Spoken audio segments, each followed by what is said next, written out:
Good morning. It is Wednesday, Longmont Startup Week Day 3, and we have an amazing lineup for you today. So we're really focusing primarily today's track on leadership, and the whole morning is going to be focused on DEI, B, and A. And if you don't know what those letters stand for, after this session, you're definitely going to know what they stand for. So we're just thrilled that you've joined us, and we have a great lineup this morning and into the afternoon.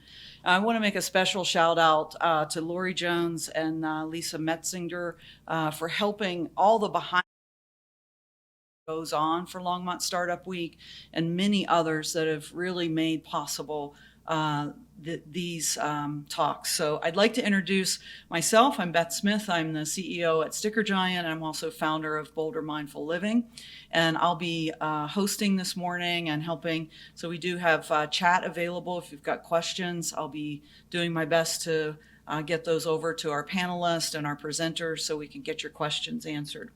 I'd like to introduce you to Amy Zuckerman. Amy is serving as CEO of Action for Racial Equity Fellow, and then also Angie Robinson. And Angie is currently working on a PhD in employee experience. So we are so excited for them to bring tips for using DE and I in the workplace.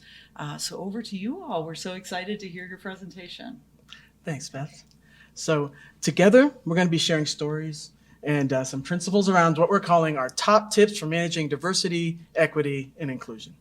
So we're going to explain what the terms diversity, equity, and inclusion mean for your organizations.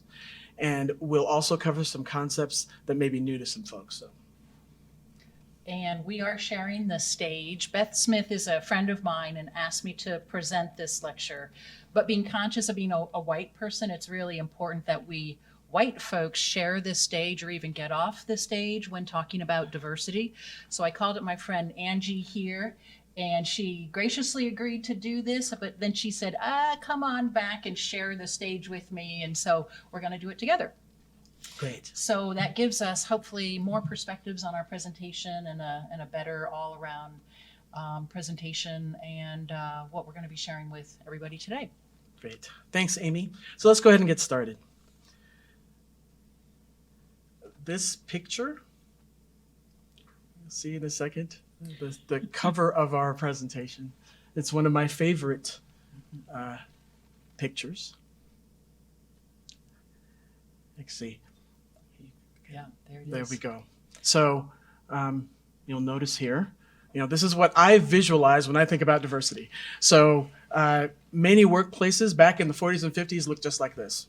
And though we've moved forward, this is still the makeup of most corporate C-suites and boardrooms and governmental offices. White guys, right? So now you'll see a few women and an occasional racial minority these days. But, and I'm not going to quote a lot of statistics about that, who's where and how many there are. But today we're going to talk to you about why this topic is important. Why diversity, equity, and inclusion are important.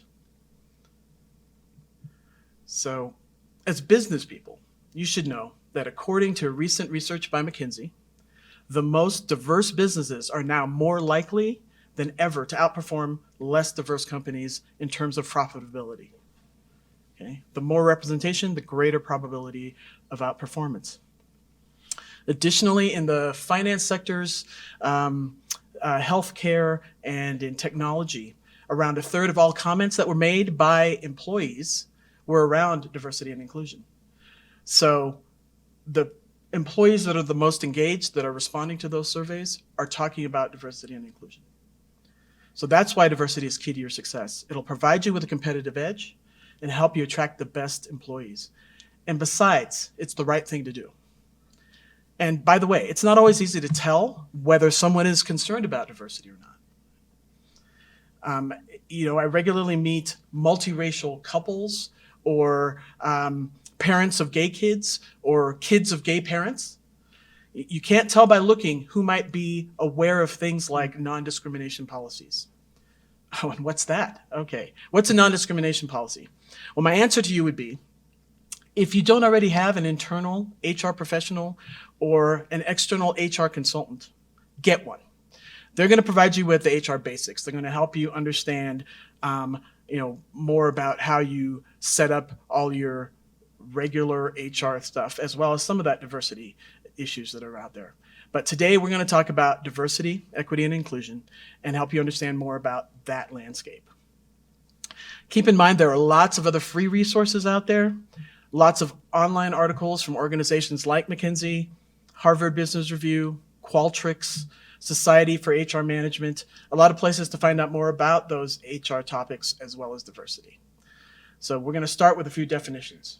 So Amy, what is diversity? All right, let's go to tip number 2. So diversity really is measurement when we think about organizations. So we're going to be talking about that context today. And by the way, I'm not a lawyer and neither is Angie. So I want you to know that before we start in. So diversity is just one part of your organizational structure, but a really key part. And I'm going to go all the way back to when I started my career in this area in the 90s. Back then, we just used the word diversity. And then inclusion was added a number of years later. So then we had D and I. More recently, the E, equity, has been added. So we'll define D, E, and I for you. And then we'll also move over to B for belonging, and then A for accessibility. So a lot of alphabet soup right now. So let's talk about diversity and measurement. The EEO1, that's the Equal Employment Opportunity Form, is required to be submitted on an annual basis for every public organization that has 100 or more employees. If you're a government contractor, that threshold gets lowered to 50 people. And what is on that form is race and gender data, but it's also matched to job level. So you get to see what kinds of folks are in your organization, but also at what management level. This is required by Title VII of the Civil Rights Act of 1964. If you're listening and you're thinking, gosh, that sounds like a burden, remember that all of this was put in place to protect workers. And what the EEOC, the Equal Employment Opportunity Commission, is chiefly interested in is large-scale patterns of discrimination. So every time you hear about a class action suit, this is something that is being run, if you will, managed by the EEOC at the federal level.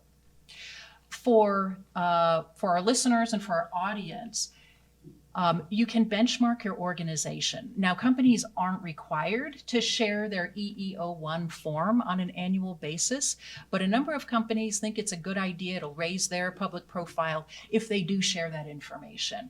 So you can get out there and benchmark what your industry looks like. However, because we don't really have standards a lot of the time for this, what you'll find is a little bit apples to oranges. You'll have some companies say, well, we have X number of women in management, for example. However, they might be counting as management a woman who's at a supervisor level, not yet a manager level, and not yet a director level. And the reason I'm calling out manager and director is that this is where, if you've heard the term glass ceiling, this is where that glass ceiling is. So we have oftentimes a barrier from women at the frontline level moving into management, and then particularly to be a director of the organization. Also, a lot of people think about diversity and they want to change the complexion of their workforce, and I mean that very broadly. And they think the solution is, well, let's just go recruit. Let's get on a recruiting spree and hire more diverse workers. There was a pretty shocking study that found that white people, 3/4 of our, I'll put myself in this group, although this isn't true for me anymore, 3/4 of our networks are also white. 3/4 of our professional networks are also white. So when we go out and recruit, guess who we're recruiting? There's something called similarity bias, which is like, I'm gonna get people from my school. I'm gonna get people who have my same attributes, and guess what? That lowers the actual diversity of our companies. So we could do a whole session on diverse recruiting today. We're not going to do that. I'll throw out this tip right now that there are large organizations have something called employee resource groups or business resource groups. And this is an opportunity for employees who share a minority status, one or more minority statuses, to come together, figure out what their issues are, make recommendations to the company. It's a give and take. It's a two-way street. One way those organizations can give back to the company is through diverse recruiting. So saying, you know what, this is where our folks hang out. And by the way, here's some symbols and images for you to use that will attract people. For instance, you might have an ERG that says, you know, when you all go and set up a table at Colorado School of Mines or CU or CSU, wear a rainbow lanyard, because someone who's in the LGBT plus community and allies might see that across the room and say, you know what, I think that company could be more hospitable to people like me, or people like my children, or people like my parents, and that kind of thing. So Angie, let's go to the next tip. Okay, so next we're going to talk about equity. So as you can see on the slide, this is a representation of equity. You know, equity is usually based on the idea of making sure that everyone is treated fairly, paid the same for the same work, get the same benefits, have access to the same resources.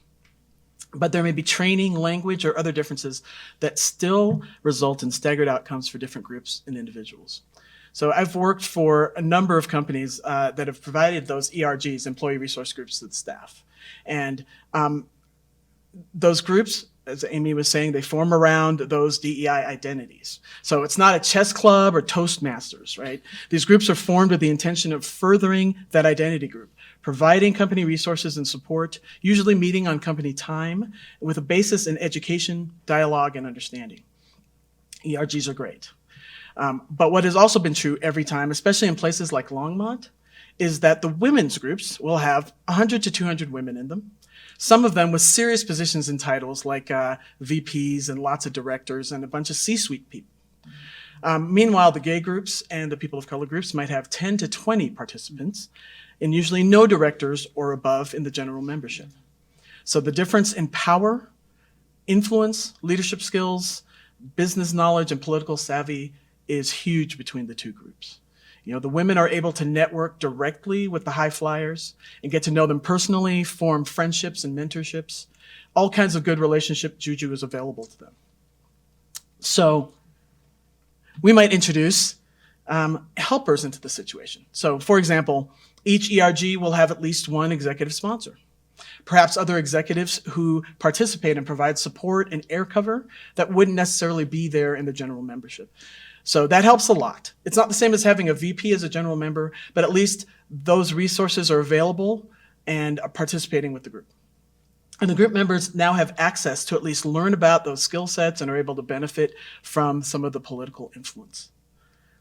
This allows members to get some of that relationship juju from the networking and social benefit of interacting with the executives. But with equity, what we're really aiming for is the removal of the barriers, whatever that fence represents, so that everyone has access to all the resources that they need. And this is why diversity and equity programs provide. So, for example, a few decades ago, maternity leave didn't exist at all. A pregnant woman leaving to have a baby basically resigned. There wasn't a job for her when she came back. Maternity leave has ultimately evolved into family leave, where any mother or father who qualifies can take time off to bond with their baby, or others can take care of a parent, a family member, or take care of themselves.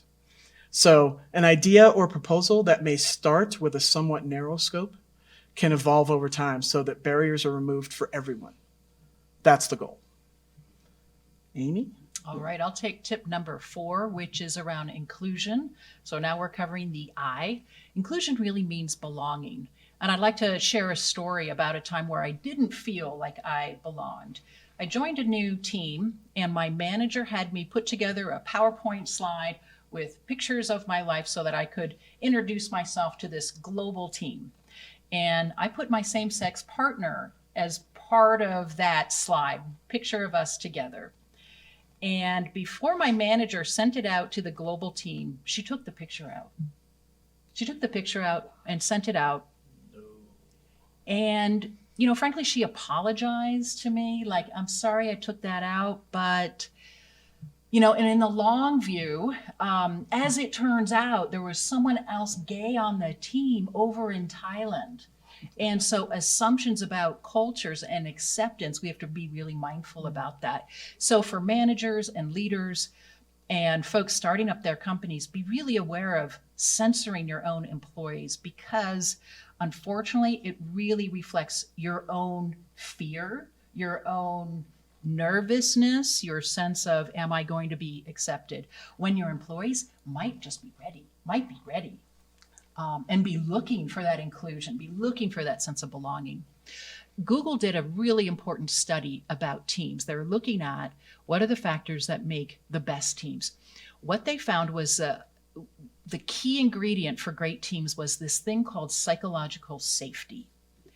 And what that means is that diverse teams, even though they may have normed and stormed, I guess stormed is the word, a little bit more, it took a little bit longer to gel, their results were better. So their approaches were better validated because they had a variety of perspectives. You know, how would this look for you? Well, actually, for me, I think such and such. So diversity of thought came to bear.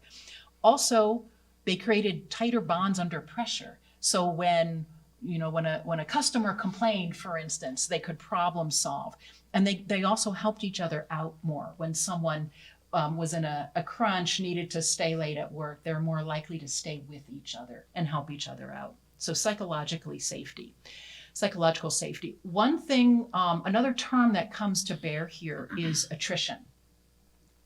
So even if you have a really strong recruiting game, are people bouncing out because they don't feel like they belong? I think there's been a lot of talk in the media about people of color leaving organizations, getting fed up, saying, you know what, I'm throwing in the towel here. I don't actually think that belonging and inclusion is a value here. I'm going to bounce out. So take a look at those numbers within your organization. What's the departure rate and who's leaving? And if people are leaving, probably the problem is your culture. Do you have an environment where people want to stay? Are you fostering an environment where that difference is appreciated and openly talked about and there's good communication? So a few different tips for leaders and managers. We talked about ERGs. If you're big enough to have ERGs, just remember it's a two-way street. That is a group of employees that you can go to learn how to make your organization better. Also think about all of the imagery and all of the terms that you use. Very specifically in this presentation, you'll see a lot of people of color, and that's by design, because we know that images, or you might say artifacts, really matter. They send signals to the rest of the organization. There's also a piece around assessment. So how do you know how people are feeling? If you're large enough, you can do a survey and have some level of anonymity. If you're a small handful or cluster of people, have an open dialogue. Take time in a large meeting or a retreat to have that open dialogue. You're small enough to have that face-to-face conversation. As an employee, it's really important that we have all kinds of conversations, appropriately so, professionally, but that as leaders, we have that openness that people can bring up things. Again, we're trying to lower attrition. Even if our recruiting is really strong, how do we keep folks? And then finally, what expectations are we setting with our managers? Are they clear? You never want a manager coming to you and saying, I didn't know. Oops, I didn't know. Whose responsibility is that? That's the responsibility of the leader. So with that, let's go to tip number 5. And that is engage in lifelong learning. So this is the symbol of trans. You can see the traditional female symbol combined with the male symbol, combined with the trans symbol. So a lot has changed. I'll tell you a story from my own life. I got an invitation to attend a webinar on Latinx cultural attributes at work. I attended the webinar. I took copious notes, keeping in mind a Latinx employee that I had at the time. But I did the next step, which I do advise folks to do. I sat down with him and I said, this is what they said in the webinar, but let me check it out with you. What parts of this resonate with you and which don't? So I had a cultural framework, if you will, a theoretical framework, but I checked it out with him. And so that's another tip, if you will, within the lifelong learning. face to face. We need to know, we need to make sure we're not treating people as representatives for their whole diversity category, if you will, and also get that individual flavor. Great way to build the relationship. And I think COVID taught us to be really intentional about our network and our friendships. My guidance is to look around your own professional network and even your friendship network and say, who am I missing? What perspective am I missing out on? I had a friend doing professional DEI work, and he said, you know what? I realized I didn't know anyone coming out of the military. I didn't know any vets. And he said, I specifically went after a potential friend with that identity to learn more. And it changed his life. So we can be really intentional about that. Now let's talk about change. So many terms have changed recently. Okay, here's an example. I was working with a group of women who were going to be recruiting at Colorado School of Mines, and they kept talking. They're gonna, be at a table, and they talked about manning the table and manpower. And I just started laughing. I said, "There are no men here. This is going to be a table of women. Why are you using those words?" And it's because they become habitual, and we don't question them. So instead of manning, say staffing. If you're thinking about using man hours, say FTEs, full-time equivalents. So there's always alternatives. LGBTQ plus used to be gays and lesbians, and then bisexual came up, and then trans came up, and then other identities. And that was not true when I was a young person coming up. And there's been also some dialogue around the word guys. And I have to tell you, I'm a native upstate New Yorker. Guys, guys, guys is like my motto. My friends know me for, it's like, so Amy. But that does not sit well with other people. And so I have to check myself. We always have to think about what's the role of change? How is difficulty around doing new things embedded in this kinds of things? My gosh, just in the past week, let's talk about sports teams. We now have the Cleveland Guardians. Wow. I understand I have to look at my notes. The Washington football team, is that correct? The Okay. Washington football team. And Colorado has a new law, a new ordinance, I believe it's a law, where schools can't use Native American themed mascots and titles. Change. I have bad news, if you will, to everybody watching, which is what we're using this week will not stay. The change is going to come. It will be hard for you. You will have lots of reasons to retrench, but you can't. All right, let's go on to the next. So I just wanted to drop in. You and I have Please. talked about this, there's back in the day, there were Negroes, and then there were Blacks, and then there were African Americans, and now there are Blacks again. So, things are changing. You need to understand what the current vernacular is and work with it. Mm-hmm. And understand where people are coming from when they're asking to be identified in that way. Okay, so next we're going to talk about celebrating and focusing on diversity all year long. So diversity is year-round. It's not a parade or a month. It's a life. People live these lives. So, just to share a little bit about, what happened for me, particularly in the last year, I found that I was getting really stressed out. And at the time, I was the lead of the Pride group at work. COVID struck at the time of my first meeting, so it had to be online, and that was really weird and uncomfortable. George Floyd's murder had been really impactful on me personally. And less than a week later, we launched Pride Month by raising the flag and, having a number of activities throughout the rest of the month. So I tried at one point to express to a colleague that I felt really stressed out. My workload had increased. There was a lot going on with the Pride activities, George Floyd and BLM protests, and everything was happening online because of COVID. Her response to me was that sometimes other people have to step up and take over those activities. And on the face of it, that's great advice. Let someone else lead the ARG activities and whatever those may be. But what I hadn't really communicated well to her was that it wasn't a club or a movement that I was talking about. It was my life. My Blackness and my gayness were stressing me out.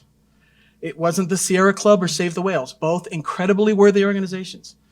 It was about my identity, who I am. I couldn't turn it off or assign it to somebody else to be responsible for. So, as leaders of your organizations, your challenge is to learn more about diversity, more about the challenges and stresses that diverse people may be experiencing in your local area and your company. George Floyd's death set off a powder keg. There have been horrible incidents that have happened before and since. And many organizations have stepped up and are having those, difficult conversations with the staff and with their leaders. You will need to do the same. Continue to attend these kind of workshops and others that provide more detail and more opportunity for interaction and conversation. And on a related topic, let's talk about intersectionality. So I am Black, female, lesbian, and over a certain age. Each of these identities show up in varied ways in different situations. So while I'm at a pride activity, it might also be important in that moment for me to hang out with the gay people of color group. I participated recently in a gay car parade, also known as a motorcade. And while it was interesting that I was Black, the point that day was about celebrating that I was gay. Or while at a POC gathering, being Black may be important in that situation, be more important in that situation than being gay. It can be distracting or empowering, depending on the purpose or sentiment of the group. So for companies, you'll need to be aware that the anniversary of George Floyd's death will always occur about a week before Gay Pride Month kicks off in June. And now Juneteenth, thank you federal government, will also show up right in the middle of Pride Month. So you'll need to look and plan ahead and know what you and your organization are going to do and what you're going to focus on and how you want to prioritize diversity. Amy? Yeah, thanks. So our next tip is something called ESG. And let's go ahead and put up the image of our world. So ESG stands for environmental, social, and governance. So if you haven't heard about ESG, if you haven't begun reading about it, this is absolutely the moment where financial business institutions in our country are reckoning with ESG. It represents two things. One is a business's sustainability and also social impact. George Floyd's murder resulted in a greater interest and demand to hold corporations' feet to the fire. And two things are relevant here. One is accountability, and the second is transparency. These are not the same. Accountability is holding our feet to the fire, making sure we're doing what we should be doing in a responsible way. The other is telling people about it. Our government does not require everything to be transparent. So that is a question when you're running an organization. So just remember that companies have long been required to report things, particularly with DEI, but not everything. So you have a choice around your DEI numbers as well and how you're growing. All of this is really coming from our customers, our investors and potential investors. You mentioned employees at the start.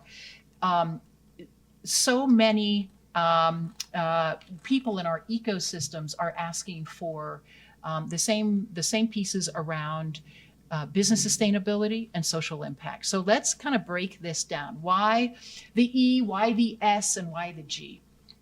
And I'll try to do this through a racial equity lens and an equity lens kind of across the board. So let's talk first about environmental. What is your organization doing about climate change? Maybe that feels like a really big, insurmountable topic that you have nothing to do with. However, what kind of power are you sucking off the grid here in Longmont? What about your water usage? What about the wider environment in which you're operating? So we have an industry right here in Boulder County that puts out, I'll just say gently, a smell. A smell in areas that perhaps don't want that smell. So now there's talk about that, right? I hope everyone knows what I'm doing. Also think about recycling. There's also something called circularity that maybe not everyone has heard about. Circularity means if you produce a widget that gets purchased by your customer, when the customer is through with it for whatever reason, has an expiration, Can you extract the raw materials back out of that widget so that what winds up in a landfill is minimized? Circularity. I'm also going to be talking about this through a racial equity lens. So I'd like to admit something. I have been a gentrifier. I have helped gentrify neighborhoods in Washington, D.C. and San Francisco. If your business offices are also gentrifying, think about what are you returning to the community there? I'm not asking you to pick up your offices and move to a more expensive part of town. Not doing that. But what is the ethical piece for your company to do if you are in a situation where you're gentrifying in a neighborhood? So it's not just a good deal. No, it's not just a good deal. And think about this on a global scale, right? You know, in the 90s, it was very popular for companies to set up manufacturing operations in Asia for what we could call cheap labor. But remember, cheap labor is exploited labor. Okay. So we are, I think probably everyone watching, capitalists. Everyone wants to make some money. What ESG requires of us is to think smartly about, are we being exploitive or are we helping communities? Let's go on to the social piece. So we've been talking about DEI. DEI fits within the social piece. No brainer there. We're talking about the people within our organization. We also need to be thinking about everyone outside our organization, the people. So let's talk about supplier diversity. Supplier diversity means taking a look at your supply chain. Who are all those organizations and professionals that help you do your business? There are some startling, appalling numbers around something called the racial wealth gap in this country. So as you think about your supplier diversity, think about how much money can you be infusing into a minority community? I'm going to use that broadly, into a minority community. So if we think about Black Americans taking up about 14% of the population, are 14% of your contracts going to Black Americans? Again, statistics are appalling. It's between 2 and 5% for corporations, and the federal government is up to 7%. Not very reflective. Not very reflective. Now, there's two things that are really important with supplier diversity. One is the spend, and another is the number. Start tracking that. If you're in multiple locations, think about the context in which your business operations are sitting right now. What kind of money are you infusing? And I'm not talking about jobs or contracts such as catering. I'm talking about your CPAs. I'm talking about your professional staff, right? How are we lifting up folks in those professions that may be struggling to get that next break, go to that next level? Also within social is something called employee development. So number of things in here, including the climate assessment that we talked about, engagement, also training hours. How are you bringing up your staff as a whole? A number of companies require that employees, don't you love this, that employees take 40 hours of training every year.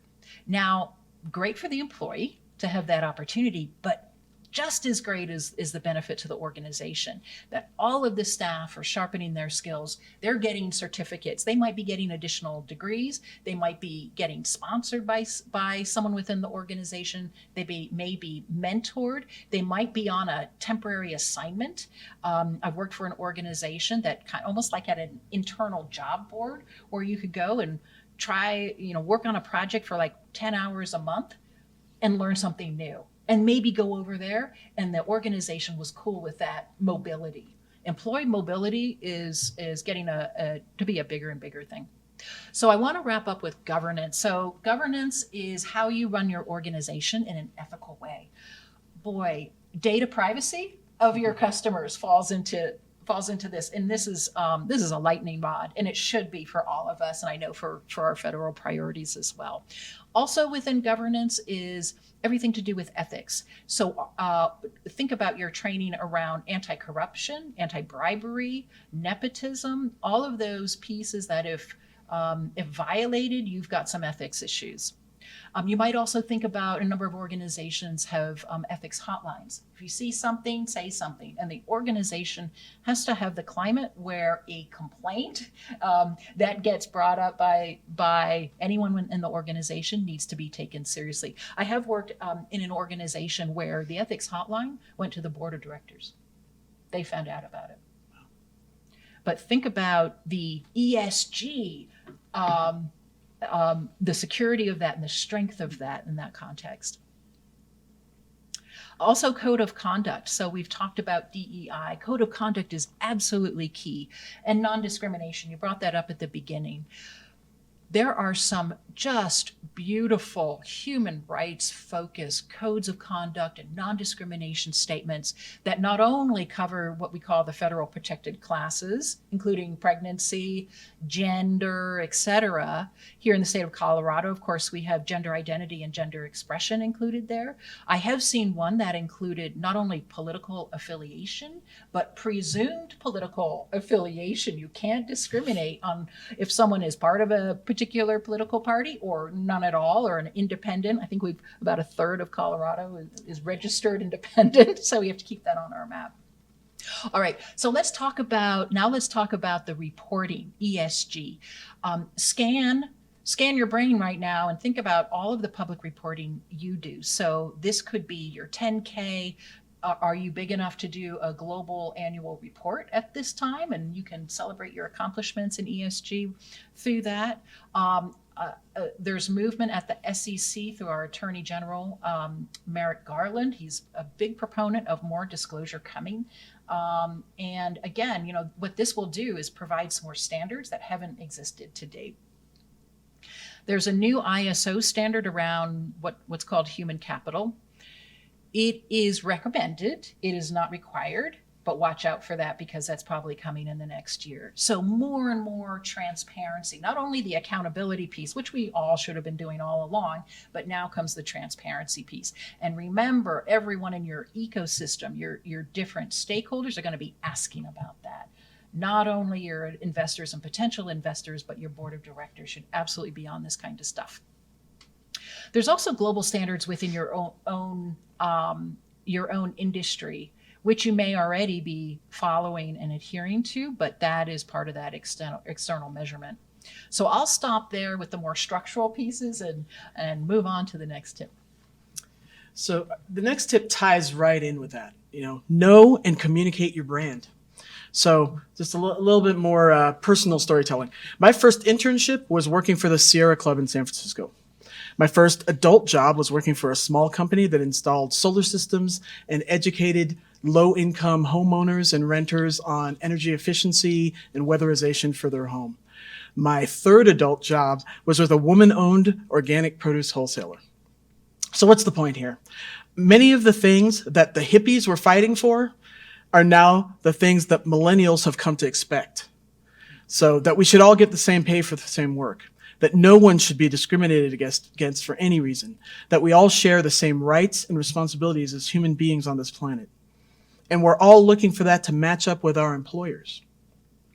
I skipped telling you about job number 2 because it was with Chevron. I worked in the benefits department, and although my job was a great one, I helped usually somewhat confused older people understand what their pensions would look like and how they could get them. But it always kind of hurt my feelings that I was working for a major oil company. Generationally, the messaging that I got from my parents was basically that any job was a good job, especially if the company was well known. As Black people, as immigrants to this country, the idea of working for a large, well-known company made sense. You were less likely to be treated unfairly. Both of them were members of unions, and I've got all kinds of opinions about unions, but unions function in a way to empower the individual, allowing them to be able to go up against a large corporation with confidence and support. So while I spent most of my time working for smaller, extremely idealistic organizations that my parents had never heard of, and it drove them nuts. But what I found for myself was that those small businesses, much like your small businesses, largely run by former or aging hippies, were turning their ideals into businesses. I felt certain that a company that was educating low-income homeowners were probably going to have fair labor practices. that the women who are working with small farms to spread the production and distribution of organic produce across America were probably going to support non-discrimination policies. In fact, I wrote their first employee handbook. So that trend is continuing. People want to work for companies that they believe in. They want to buy products and services from companies that are behaving ethically in the business, political, and physical environments. We've all heard of Enron. We know about VW's emissions scandal. We all live with the Sarbanes-Oxley laws every day. So we want to live in communities that are supported by strong corporate and business citizens. So pay attention to your brand. Be mindful of and intentional with your company's behaviors. Be aware of what your stakeholders are thinking of you. That includes your community, your customers, your employees, your competitors, and others. How you communicate and what you communicate about diversity will matter to them on your website, in press releases, in your policies, and your job descriptions. So this ties right back to where we started today's discussion. Your branding communicates to your customers, employees, and potential employees where you stand on diversity and other issues. Promoting diversity will help you outperform your competitors and hire the best employees. And that is such a great summary, if you will, sitting within this week of building up businesses within Longmont and making our business community strong. So with that, Beth, we'll turn it over and see if there's any questions about our presentation. I think I'll start with this first one that's come up, and kind of starting here with where we were ending. Would you guys just talk? There it is, guys. Right? I'm trying to take guys out of my language as well. Will you all? We'll allow it this time. Okay, You get all right. one freebie. That's Okay, it. all right. But I go to my Southern roots. Will you all That's fine. share a little bit more about ways that you can kind of determine and build your brand, right? So what are some of those ways that this idea around the brand? What are some thoughts there? You want to start, Amy? Or? Why don't you? Okay. I'll So, follow. to me, I mean, it just really, it ties into just kind of what I was just wrapping up right there, that people are interested in a very diverse number of issues that relate to them in their community and in what they buy and what they use on a daily basis, who they are and what they do. So I moved to Colorado, and as I came into this area, I started looking around and seeing what companies were here and became interested in what they made and what they did. And so the idea of really plugging into your community and understanding what is important to your community, understanding what's important to your employee base, the kind of people that you're looking for to work for you. What's important generally in the nation, in the state, what are the issues that are at the forefront, and really plugging into those and understanding and deciding and prioritizing for yourself and your organization what you want to do, and really starting to support those issues that are important to you. And really kind of maybe talking back, if you're having some issues with some things, like, we fill up a bunch of landfills, but we're working on it. We're working on getting that stuff working it out of the supply chain so that we're doing better. It's just like really being transparent, making sure that people understand what it is that is important to you and what you're doing about it, whether you're supporting it or trying to fix it or make it better in that community in particular. And that could take the form of some what they call empathy interviews. So figure out some sources of stakeholders that you have and hear from them. How do they see your brand currently? What do they love about it? What do they have questions about? How do they think you could do that better? And I think when we're building up an organization, we spend so much time defining who we are and what it is. Right? That's it's a very exciting kind of moment in an organization's development. Who are we? What's our mission? What's our vision? But I think we also have to be a bit porous. We have to be a bit porous with it for our entire ecosystem and go out there and ask. You may not like what people say, and that's okay. That's important as long as you don't stop there. So 360 interviews get at that. I mean, find out what your employees are saying. We've really tried to, I think, lift up the voice of the employee here as well. Find out how do they see the brand? They might say, brand is meh, really love my job. Brand is meh, I could take it or leave it. And you know what? If they say that, they may leave it.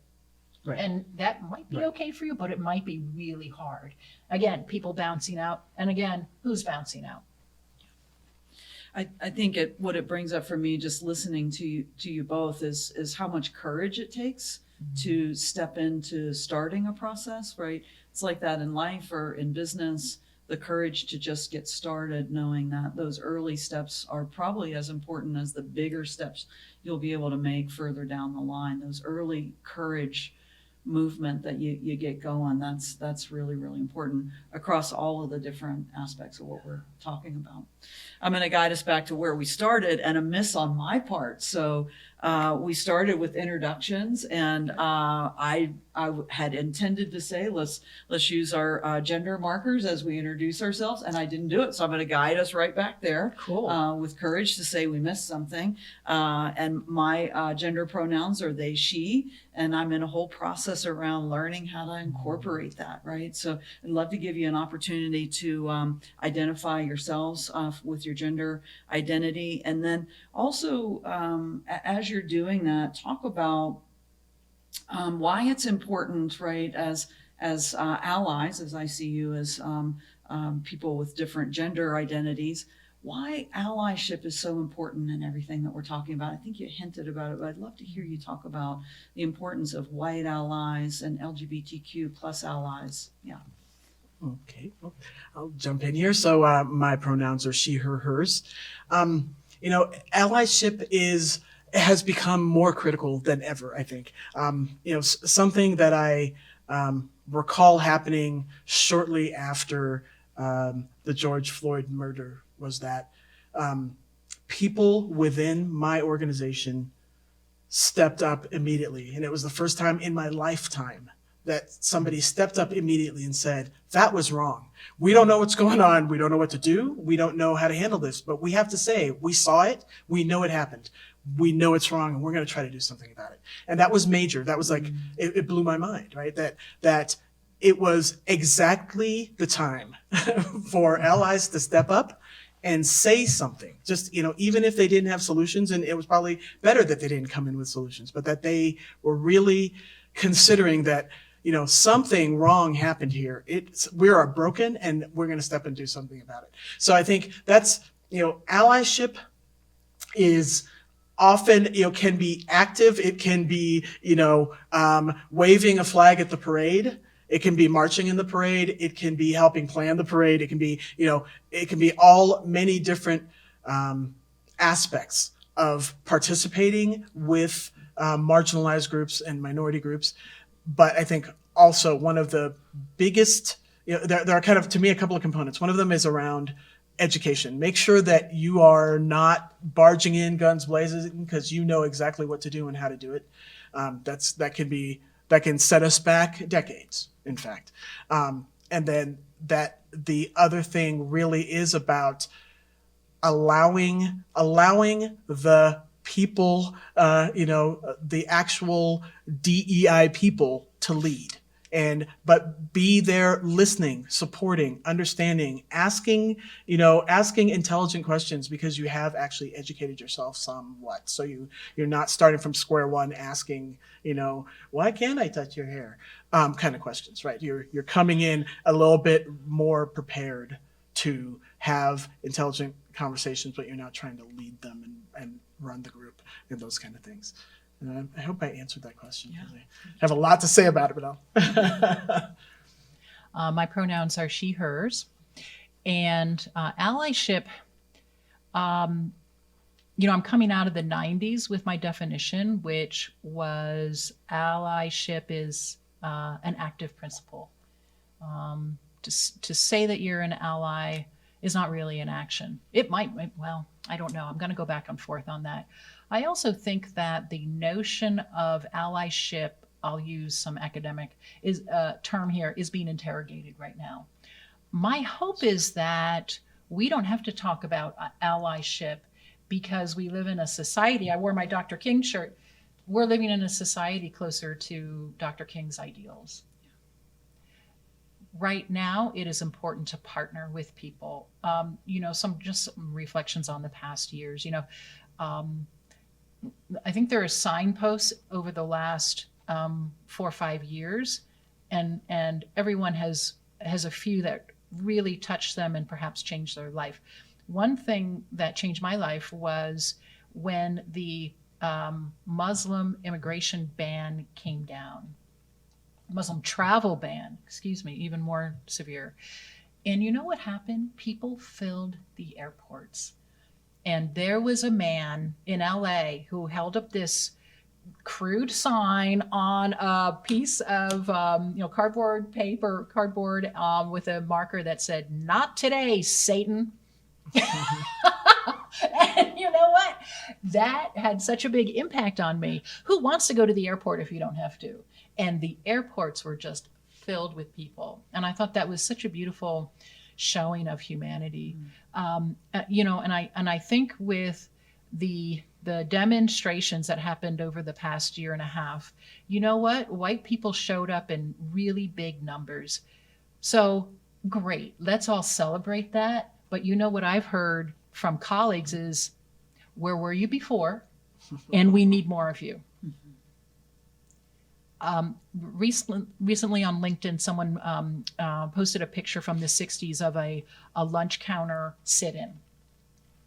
And in this situation, you've probably seen similar photos. There's 2 Black people sitting at the counter, completely surrounded by a white mob that was completely filling the diner.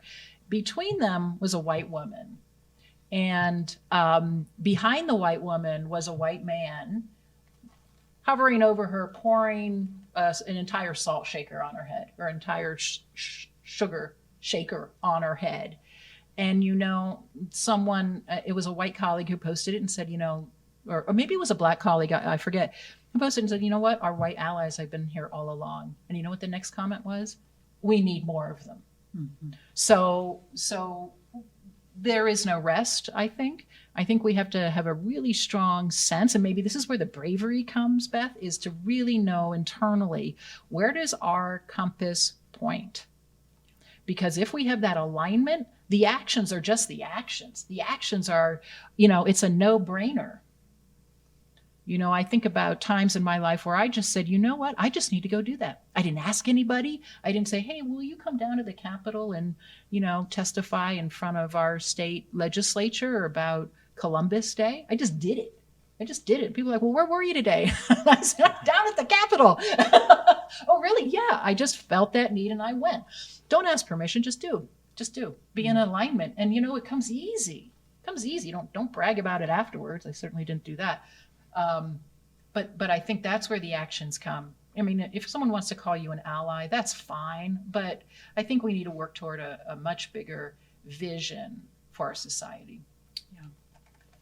Well, I love that piece around, right? We have this old word that we know, ally, and we don't know what the new word is yet. So we're still using the old word while we're sort of finding how that's going to fit. I think I'm just going to ask one quick question here. So we're talking about the vulnerability, right, of all of us, and knowing something needs to happen, but not knowing what to do. So I'd love to just end with both of you, if you could tell our listeners one small thing, right? So from the grand to the right now today, like what's one small thing? I love the idea around intentionally finding a new friend from a community, like having a very intentional thought there. And just if something comes to mind, something right at the ground level that you can do today that can start to put you into action and cut against that vulnerability we all feel. Well, I'm gonna take the what do you call that? I've lost my sports analogy. It's like the softball. I'm gonna take the slow pitch, right?